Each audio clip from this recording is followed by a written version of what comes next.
Caros amigos, tudo bem? Meu nome é Renato Serra e essa é a Reciclagem Democrática. Antes de prosseguir, eu queria agradecer aos amigos que foram lá no meu canal no YouTube, fizeram comentários. Peço a vocês que compartilhem, divulguem os vídeos. Você que não está inscrito, vai lá, se inscreve, ativa lá a notificação, dá o seu like. E é isso, esse é um espaço para o debate público e para trazer um pouco de reflexão sobre os acontecimentos da semana nesse nosso país. Bom, eu queria também aproveitar para fazer um agradecimento especial ao meu amigo e também professor Marcos Cotrim, que fez uma pertinente correção no meu último vídeo. Aqui eu faço uma errata, que o Rei Sol da França não foi Luís XV, sim Luís XIV. Dados esses esclarecimentos, vamos ao assunto da semana, que é a parcialidade. Mas antes disso, eu queria usar também um recurso da gramática, pedindo licença a Guimarães Rosa. Quero criar uma palavra também, que é a contração da palavra contradição e entendimento, que seria o contradimento. Eu acho que essa palavra vai caber muito bem nas análises que eu vou fazer daqui para frente.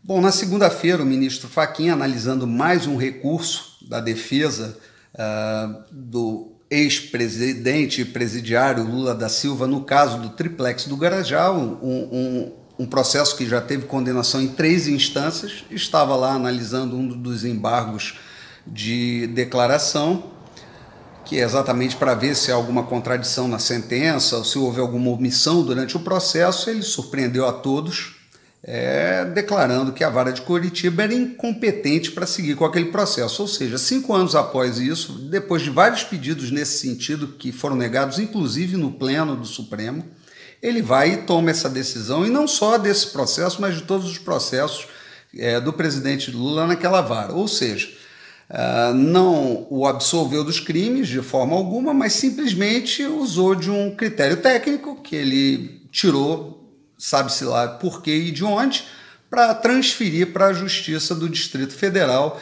e iniciar esse processo da estaca zero. Obviamente que esses crimes vão prescrever. Bom, veio várias teorias aí na defesa do ministro, uma delas que isso teria sido um recurso, uma vez que no dia seguinte seria julgada a suspeição de Sérgio Moro, que poderia anular todos os processos da Lava Jato.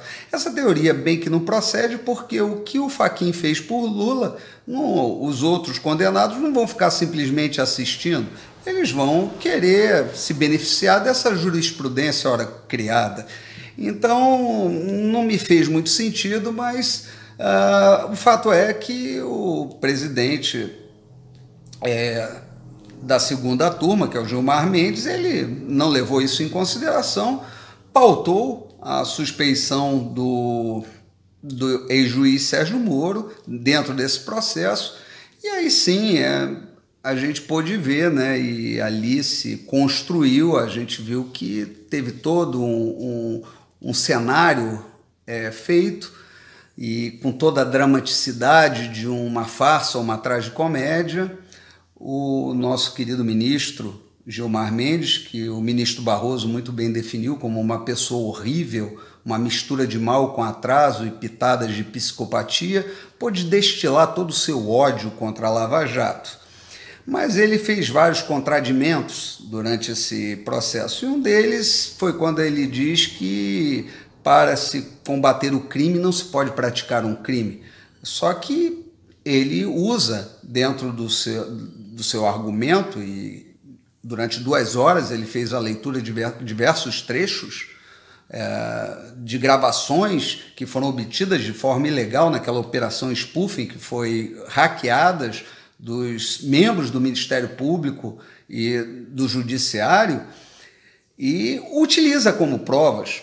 Houve também um contradimento em seguida, quando se passou o voto para o Lewandowski, que ele fala daquela teoria jurídica da árvore envenenada, que a árvore envenenada só pode dar frutos envenenados, e foi com esse fruto envenenado que Gilmar Mendes nos brindou com a sua retórica e com os trechos bem pensados daquelas gravações para construir a sua narrativa.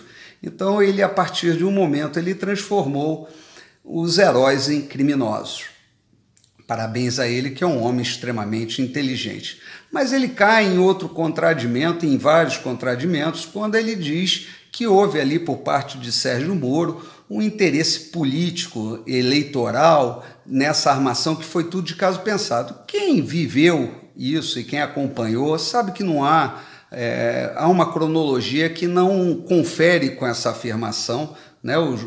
Em 2014, quando começaram os processos, as primeiras condenações, não havia nem o Jair Bolsonaro no cenário eleitoral, a própria Lava Jato não via com simpatia o deputado, os próprios procuradores ali em conversas privadas, íntimas, falavam coisas a respeito do hoje presidente.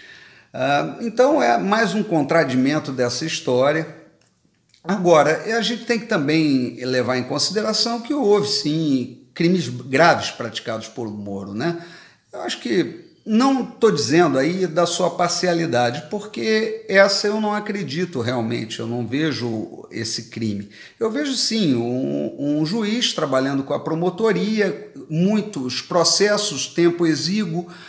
É lógico que durante todo o caminhamento desse processo ele foi formando o seu juízo, né, mediante as provas que iam sendo apresentadas, e é lógico que antes de emitir a sentença ele queria que esses processos estivessem bem formados para que não fossem derrubados nas outras instâncias. Afinal de contas, ele estava trabalhando contra criminosos que nunca sonharam em sentar num banco de réus, pessoas com poder até então intocáveis. Então realmente houve algumas coisas, um cometimento de uma ou outra irregularidade, mas de forma alguma houve parcialidade ou por ele, ou em algum diálogo, alguma prova forjada ou alguma forma de macular o processo ou mentir dentro do processo. Isso não houve. Mas ele cometeu um crime gravíssimo contra o poder, que é a busca da verdade. O poder não está interessado na verdade. O poder está interessado em se manter no poder. Porque quando se busca a verdade, você pode conseguir a justiça. E a justiça é a pior coisa que pode existir para esse tipo de establishment que existe hoje dentro do Supremo Tribunal Federal, dentro das casas legislativas e dentro da própria estrutura de poder do Estado, do alto funcionalismo do Estado. Você não deve buscar a verdade nunca. E isso sim, ele pode ser condenado e até preso. E sorte a dele que nós estamos no século XXI, porque se fosse no século XIX, muito provavelmente Moro e Dallagnol seriam condenados à forca, seriam esquartejados e suas partes seriam distribuídas no caminho entre Curitiba até Brasília, para servir de exemplo aos demais que nunca trilhem esse caminho no combate à corrupção. Porque o combate à corrupção ele vem com força do STF, porque enquanto o Moro fez 286 condenações na Operação Lava Jato em 5 anos, o STF, com mais de uma centena de processos, em 7 anos, só apreciou 8 processos. Então, ali sim, no STF, há uma verdadeira preocupação e combate à corrupção. Bom, o que está vendo é um pouco assustador, porque enquanto o STF prende repórter, prende deputado por causa do que falou, a gente vê o mesmo STF soltando traficante que foi preso com 180 quilos de cocaína, líder de comandos, vamos dizer, de crime organizado, segundo o homem do PCC, soltando criminosos que estão presos sob o pretexto da pandemia. E aí, eu não sou muito de teoria da conspiração, mas a gente tem que se preocupar um pouco, principalmente pelas falas de Lula e do José Dirceu, né? O Lula que disse que, graças a Deus, veio esse vírus, né? Para que a gente entenda a importância do Estado. E o José Dirceu que falou uma coisa muito interessante, que está se desenhando nesse caminho, que nós vamos tomar o poder, que é bem diferente que ganhar uma eleição. Então, infelizmente, nós temos aí um povo acomodado, um presidente acuado e um Senado acovardado. Eu espero que dia 15 agora as pessoas vão às ruas, mesmo com o risco, mantenham o distanciamento, usem máscara, mas que mostrem para o Supremo que o Brasil não aceita esse tipo de coisa.